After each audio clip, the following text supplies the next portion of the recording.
Good morning, class. Welcome to your video explanation class, and I am Anjali Pawar, your English teacher. I hope students that you and your family are doing well. Today, in this video explanation class, we will be studying about our new poem called The Shed. Before starting poem, I would like to inform you about few things. Let's understand first what is a shed. A shed is a temporary formation generally made in our garden to store things like soil, plants, and plant holders. Or maybe you can use it to keep your animals, or if not that, you can also use it as a place where you can sit to enjoy rain, fresh air, or sun during winters also. You can see there are two images. The first image here is from our poem, which is the original image and the shed about which the poet will be talking about in the poem.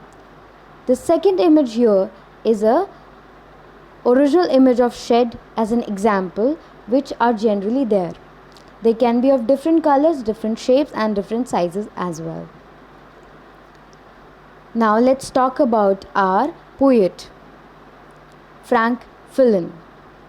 His name was Francis Stanislaus, but his pen name was Frank Fillon.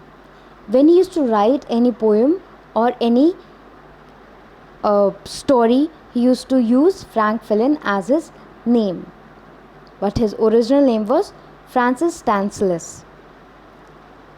He was born in 1906 in Sydney, which is a state in New York.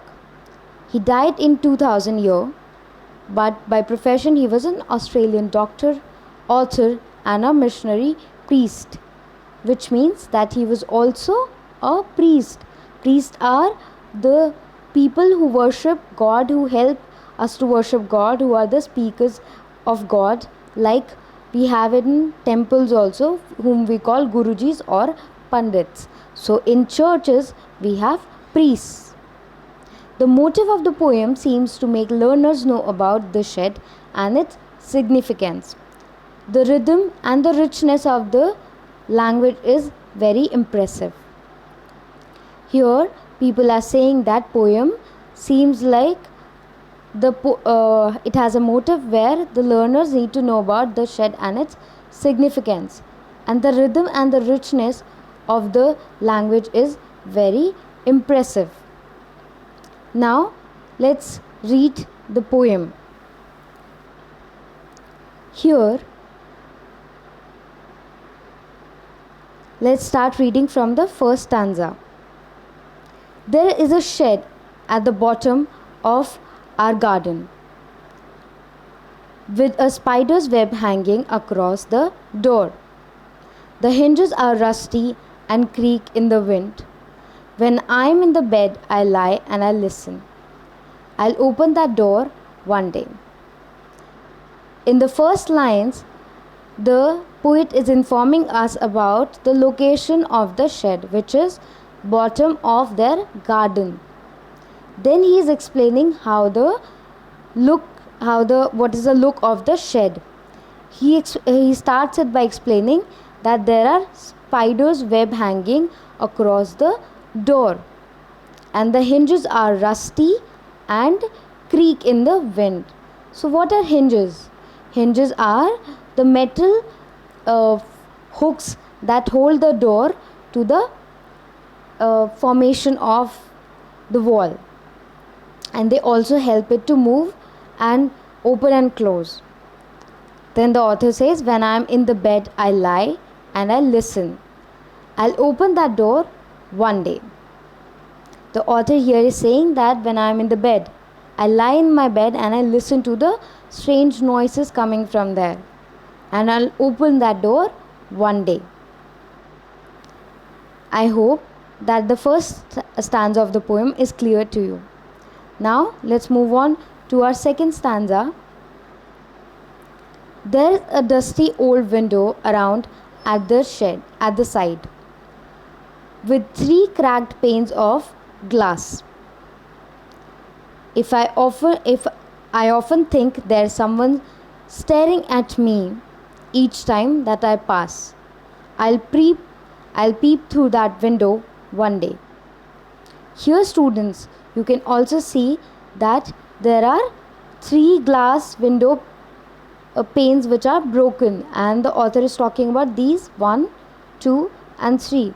These 3 window panes which are there in the shed, and he's saying that with 3 cracked panes of glasses. Then he says, I often think there is someone staring at me. Staring means continuously looking at someone. And he says that whenever the author passes from that place or passes through that window each time, he thinks that there is someone staring at him from the window. Then the author says, I'll peep through that window one day. Again here, he's putting it or pushing it for future. He's procrastinating it. Procrastination means that he is delaying the work, he's delaying his action and putting it on another day. Like sometimes we procrastinate our homework also. So, the same way he's procrastinating to go inside the shed. In the 3rd stanza, let's read what the poet says here. My brother says there's a ghost in the shed who hides under the rotten floorboards. And if I ever dare to set foot inside, he'll jump out and chop off my head. But I'll take a peek one day. Now, the author is saying that his brother says that there's a ghost inside the shed. Who hides where? Hides under the rotten floorboards. Floorboards are the your boards which are placed to make your floor in the wooden shed. They are also made of woods. The floor in the wooden shed is also made of woods. Now he says that the ghost hides there. Who is saying this? His brother. Poet's brother is saying that the ghost hides under the rotten floorboards. Floorboards are the wooden flooring used inside the shed. And then the brother gives him a warning by saying that if you dare to set a foot inside, if you dare to go inside the shed, he will jump out and he will chop off your head. He's saying that if you go and try and look inside the shed, the ghost will come out and he will chop off your head. But the author says, I'll take a peek one day. Even after all these warnings, the author is saying, I will definitely have a peek one day, but not today. I know, now reading 4th stanza, I know there isn't really a ghost. My brother tells lies to keep the shed for his den. He's saying that I know that there are no ghosts. My brother is telling me that there's a ghost because he wants to keep the shed for his den. Den is a place where you can, use it as your playroom, as your video station room, or as a place where you do your hobbies like reading books or playing games. There isn't anyone staring or making strange noises. And the spider has been gone from his web since I don't know when. I'll go into that shed one day, but not today. Now again, the author is saying that now there are no strange noises coming from the shed. And the spider which was there on the doorknob, now the spider has also gone for a very long time. And the author is not also aware that how long it has been that the spider has gone. But the author says, I'll go into that shed one day, soon, but not just yet. Again, he's procrastinating by saying that one day soon, but not just yet. He's saying, but just not today or just not yet he's ready. The poet is Frank Fillon, and we read about him in our 2nd slide as well. I hope, students, that this whole poem is clear to you. But let me again give you a short brief about the poem what we have read in this complete poem. There is a shed at the bottom of poet's garden, and the poet wishes to visit it one day. There's a spider's web hanging on the door, and its hinges are creaky and rusty in the wind. What do you mean by rusty? Rusty is when an iron is exposed to water continuously, it becomes brown. That brown thing on the iron is called rust. When the author lies in his bed, he listens to the strange noises coming from the shed, but he will open that door one day. Then the poet says that the poet feels as if someone is staring at him through the window glasses. The window glasses are broken. 3 window glasses are broken. And each time the poet passes through that window, he feels that someone is staring at him. And then again he says that he will peep through that window one day.